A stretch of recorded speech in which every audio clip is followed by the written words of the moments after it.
नवरात्रोत्सव म्हणजे स्त्री शक्तीची आराधना करण्याचा उत्सव. स्त्रियांमधील ऊर्जा, शौर्य, नेतृत्व, प्रेरणा, चातुर्य अशा अनेक प्रकृतींचा सन्मान करण्याचा हा सण. अशीच एक स्त्री जिचं नेतृत्व आणि शौर्य साऱ्यांना आजही प्रेरणा देते आणि त्या म्हणजे कोल्हापूरच्या छत्रपतींच्या गादीची संस्थापिका, छत्रपती शिवाजी महाराजांची सून, महाराज राजाराम यांच्या धर्मपत्नी आणि हंबीरराव मोहिते यांची कन्या महाराणी ताराबाई. मराठ्यांच्या इतिहासात महाराणी ताराबाई यांचं नाव अजरामर आहे. छत्रपती शिवाजी महाराजांच्या सून आणि राजाराम राजांच्या पत्नी अशी जरी त्यांची ओळख असली तरी स्वराज्य निर्माणासाठी त्यांनी दिलेलं योगदान हे बहुमूल्य आहे. मुघलांशी झुंजण्यासाठी त्यांनी स्वतः युद्धाची धुरा वाहिली आणि मराठ्यांच्या स्वातंत्र्यासाठी अथक प्रयत्न केले. ताराबाई यांचा जन्मच मुळी लढाऊ वडिलांच्या पोटी म्हणजे छत्रपती शिवाजी महाराजांचे सरसेनापती हंबीरराव मोहिते यांच्या पोटी झाला होता. तलवारबाजी, तिरंदाजी, घोडेस्वारी यासोबतच राजकारणाचा बाळकडू लहानपणापासूनच ताराबाईंना मिळाल्यामुळे त्या हुशार आणि धाडसी झाल्या होत्या. त्या हुशार आणि धाडसी होत्या.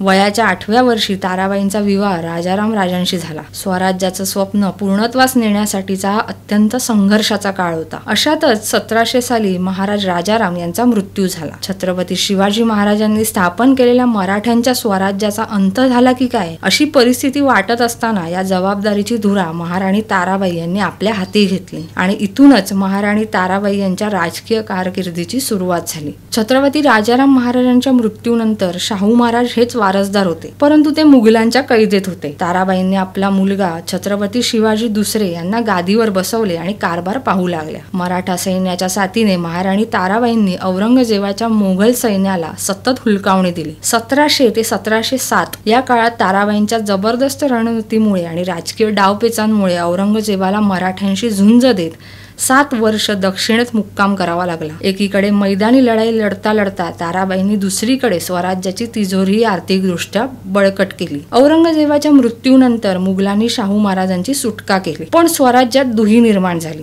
शाहू महाराजांनी ताराबाई आणि छत्रपती शिवाजी दुसरे यांच्या विरुद्ध युद्ध पुकारलं. पुढे शाहू महाराजांनी साताऱ्याला गादी स्थापन केली आणि ताराबाईंनी कोल्हापूरला वेगळी गादी स्थापन केली. कालांतराने 1730 मध्ये ताराबाई आणि शाहू महाराज यांच्यातले वाद मिटले आणि महाराणी ताराबाई साताऱ्यात निवासाला गेल्या. पण या मधल्या काळातल्या अंतर्गत कलहामुळे स्वराज्याची शक्ती कमकुवत झाली होती. पुढे 1761 मध्ये 86व्या वर्षी राणी ताराबाईंचं निधन झालं. त्यांच्या शेवटच्या श्वासापर्यंत त्या स्वराज्यासाठी झगडत राहिल्या. त्यांच्या नेतृत्वाखाली मराठ्यांनी मुघलांच्या विरोधात जवळपास 27 वर्ष लढाई दिली. रणरागिणी अशा या राणी ताराबाईंच्या धाडसामुळेच छत्रपती शिवाजी महाराजांच्या स्वप्नांना बळ मिळत राहिलं आणि मराठ्यांचं साम्राज्य जिवंत राहिलं. अशा या शौर्य रूपातील शक्तीला नमन.